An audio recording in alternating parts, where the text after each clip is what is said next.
forcing me against my will to stay here under threat of violence. So don't talk to me about my bad behavior. You're the one who's behaving badly. Your parents sent you here. My parents don't own me. I'm not their property. I own my body. No, You own your body. You own your body, not the teacher. And then so, what are you going to do? Run away? I mean, you should just point out the fact that as long as I'm being compelled against my will to be here, do not expect me to behave for you. Well, in that case, show us the go to class. Good. And you don't have to sit there any longer. You can go out and play. By yourself. Well, I mean, I don't know what to tell you, Eric. I can't solve all your problems. You get bored playing by yourself, that's fine. But the least thing you can do is hold those people accountable. They are forcing children into a place against their will. No, they're not. You can actually get out of the classroom if you want. So can you choose to go to school for like one period, then go home the rest of the day, and then not go to school the next day, not go to school the next day, and then next day after that go to maybe a couple periods if you feel like it? Can you do that? Really? I never tried, but Your mom probably wouldn't let you.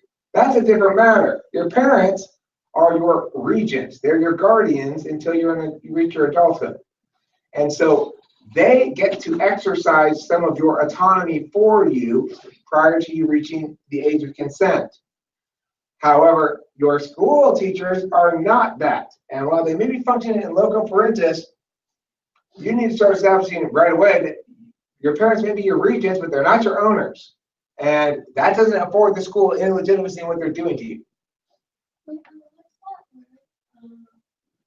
Anyone can come first 3 feet only when individuals violate the rights of other individuals to the rights of anyone become Forfeit. Forfeit. It means you have to give it all away. So it's like if I have this expo marker, I'm writing on the board, great. But let's say instead of writing on the board, I'm going over and I'm putting blue dots on Eric's face. Well, Eric's mom might say, Mr. Strauss, you have forfeit your right to use that expo marker, and she takes it away from me. Okay? That would be a rights forfeiture. Forfeiture. Okay? I would have to forfeit my right to the pen. I'll give you a minute to copy this with this.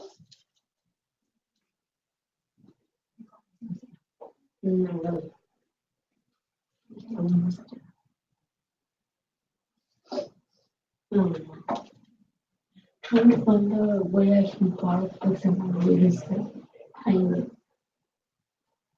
how many like ebook and I can borrow all the books I want.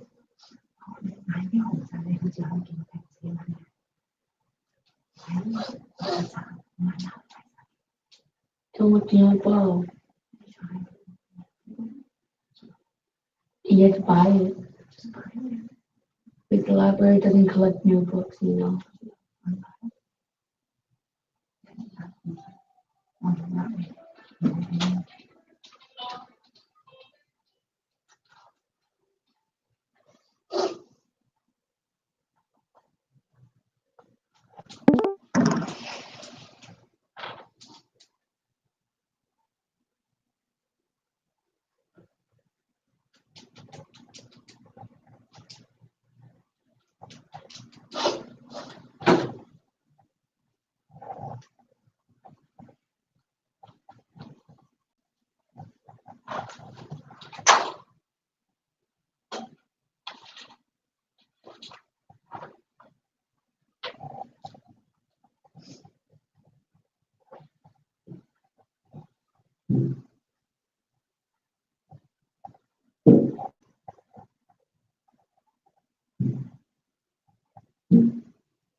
I won't look in. what's the rights comprises for 3 feet? The rights Rights comprise a crime, crime, and and those individuals tasked, T-A-S-K-E-D, tasked with carrying out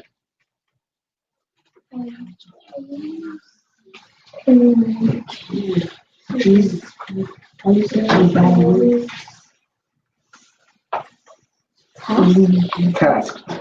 tasked, T-A-S-K-E-D, tasked with carrying out the government policy are reduced to the status of criminals. So in other words, when cops are asked to enforce laws that punish non-crimes, the cops themselves are rendered into criminals. Every time a police officer arrests a drug user or a drug possessor, that police officer is engaging in a crime. Crime of theft or a crime of unlawful force, something of that sort. Because if the law is not justified, because what is the only context in which rights become forfeit? If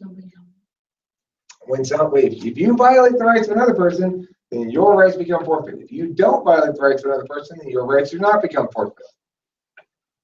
Okay, so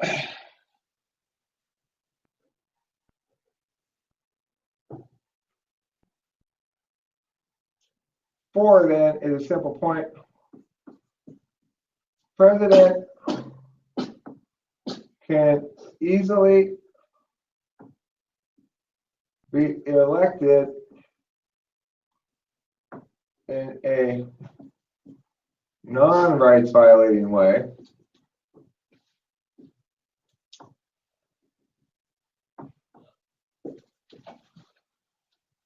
with a direct popular vote.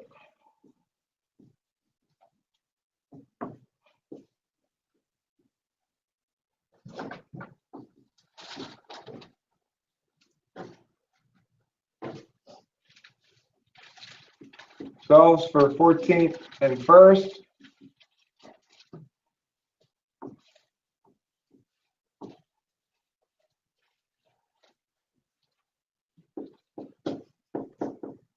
The courts are the preferred agent.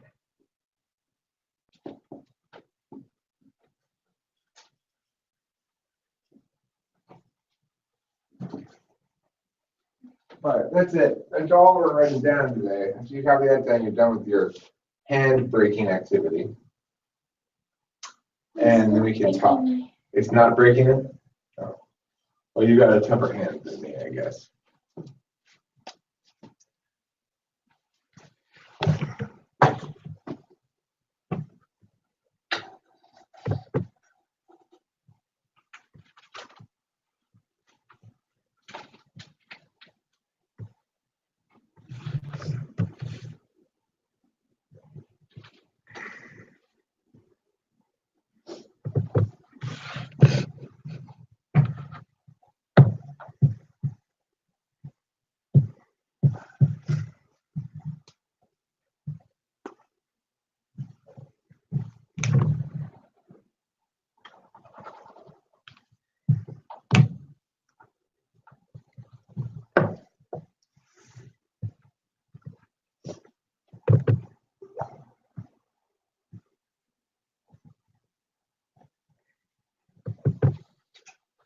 So for number 5, the courts are the what?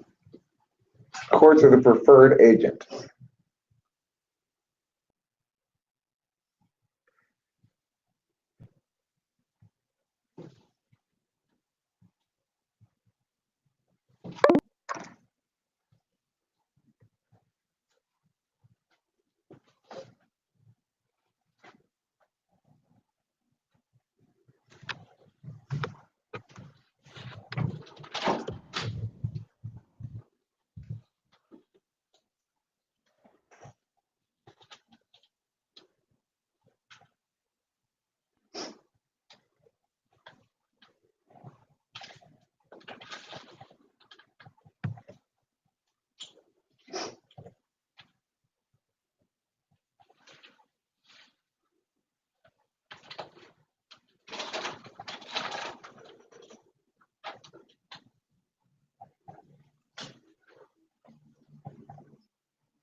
Right.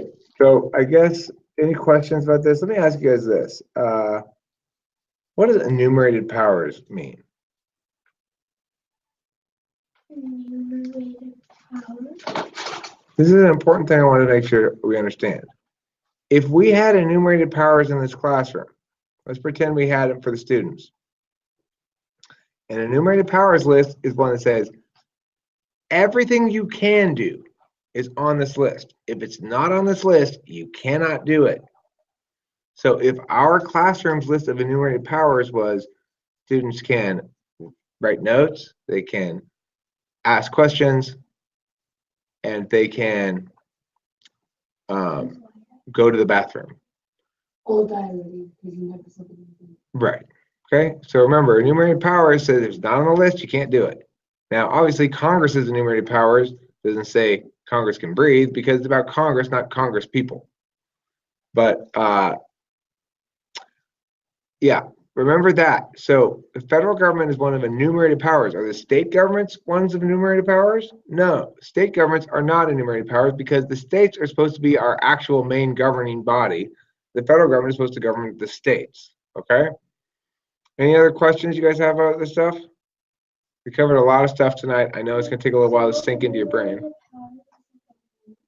It's a list of what you can do. Normally, if you go into a classroom or something, you'll see a list of rules of stuff you can't do. Don't talk out of turn. Don't hit your friends. Don't turn in homework late or whatever. But the government, federal government, gets instead a list of enumerated powers that says what they can do, and if it's not on the list, they cannot do it. And that's very unusual. Only very few things operate like that in life, where you have an enumerated powers list rather than a list of stuff you can't do. Constitution has both. It says, here's what the government can do, and it can't do anything else. Also, it says, just to make sure there's no confusion, the government cannot do X, Y, Z, A, B, C, D, E, F, G. And that's the Bill of Rights and the amendments. So our founding fathers were very bright. They understood that all the risks that are associated with government come from government doing too much, never too little.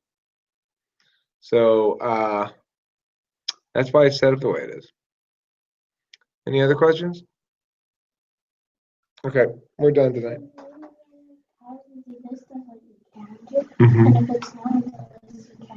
Correct. Yeah. And that's just for the federal government. The state governments don't have that.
出了题目自己算，完了以后要分析一下，然后对